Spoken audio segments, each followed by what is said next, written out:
जब ये रचना की गई थी, जब ये रचना की गई थी, चाहे जो है रामायण की महर्षि वाल्मीकि जी की, चाहे महाभारत की, और एक और है रचना जो है, और महाभारत और एक और है जो वेद व्यास ने और लिखा है, गीता की रचना हो, चाहे महाभारत की रचना हो, चाहे वाल्मीकि कृत रामायण की रचना हो, चाहे रामचरित मानस की रचना हो, उस समय भारत में शूद्रों को पढ़ने का अधिकार नहीं था। सही बता रहे, उस समय भारत में शूद्रों को पढ़ने का अधिकार नहीं था। आप पढ़ लिख नहीं सकते थे। अगर आप पढ़ने की कोशिश करेंगे तो आपकी आंखें फोड़ दी जाएंगी। आप सुनने की कोशिश करेंगे तो शीशा पिघला के कान में डाल दिया जाएगा। अगर जीभ से आप उच्चारण करेंगे तो जीभ आपकी काट ली जाएगी। ये व्यवस्था थी भारत के अंदर। मैं गलत नहीं बोल रहा, भारत के अंदर ये व्यवस्था थी साथियों। जाए सार्वजनिक रास्तों में चलने की हमें इजाजत नहीं थी। कोई भी शूद्र समाज का आदमी अगर सार्वजनिक रास्ते पर चलेगा तो गले में हंडिया बांध के चलेगा, थूकेगा तो दिन भर हंडिया में थूकेगा, फिर मिट्टी को खोद के उस हंडिया को गाड़ेगा।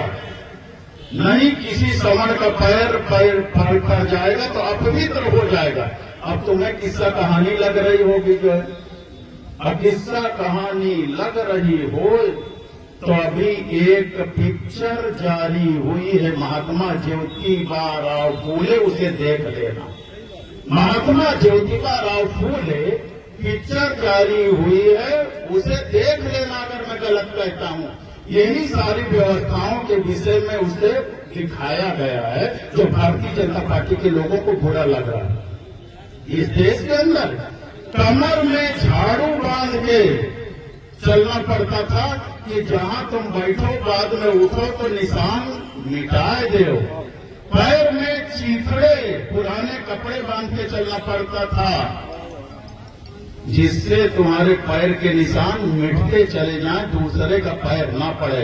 ये भारत देश का इतिहास है जो आज हमें नकली हिंदू बना के हमारे वोट का सौदा करते और राजपाट लेके हेलीकॉप्टर से चलते हैं।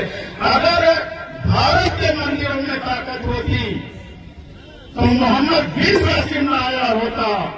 भारत के मंदिरों में ताकत होती तो महमूद गजनवी आया होता। भारत के मंदिरों में ताकत होती तो मोहम्मद घोरी आया होता और इस दुर्ग को लूटने का काम न किया होता।